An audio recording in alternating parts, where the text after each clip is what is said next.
Intermediate উঠবে যতজন সবাইকে প্রত্যেক মাসে 2,500 টাকা করে দেওয়া হবে, বুঝছেন? তার মানে কি আইএ পাস করলে একটা মেয়ে এসএসসি পাস করলে যে আপনাদের মাথাটা গরম হয়ে যায় তারা বিয়ে দিয়ে দিতে হবে, এটা নিয়ে আর টেনশন নাই, কারণ পড়াশোনার দায়িত্ব আমাদের। সুতরাং একটা মেয়ে যদি 2,500 টাকা করে প্রত্যেক মাসে পায়, তার পড়াশোনা নিয়ে কি আপনার টেনশন করার দরকার আছে? এই মেয়েটা এই 2,500 টাকা দিয়ে তার হচ্ছে কি আপনার সারা মাস চলতে পারবে, তার কলেজের বেতন দিতে পারবে, তার পড়াশোনাটা করতে পারবে, পারবে না খালা? পারবে কি না?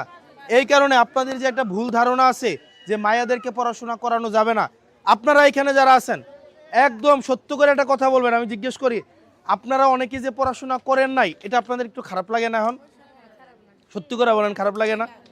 মনে হয় না যে বাপের বাড়িতে আমি যদি আমার বাপের হাতে 500 টাকা দিতে পারতাম, মায়ের হাতে যদি 1,000 টাকা দিতে পারতাম, এটা আমার অনেক ভালো লাগতো? এটা মনে হয় কি না? জামাইয়ের কাছে কওয়া যায় না? কওয়া যায়। জামাই দেওয়া যায় ফিক্সড একটা খরচ দেয়, এর মাঝখানে চলতে হয়। কিন্তু আমি যদি ইনকামটা থাকতো, আমার যদি ইনকামটা থাকতো, তাহলে আমি কি আমার মায়ের হাতেও কিছু খরচ দিতে পারতাম, বাপটারও দিতে পারতাম, পারতাম কিনা? পারতাম কিনা? এখন এই কারণে আপনারা পড়াশোনা করাবেন কিনা? করাবেন তো?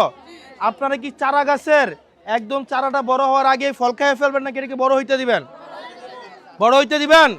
কথা দিতেছেন? আমাকে একটু হাত তুলে কথা দেন, একটু হাত তুলে কথা দেন। দিবেন? দিবেন তো? পড়াশোনা করাবেন তো? তার মানে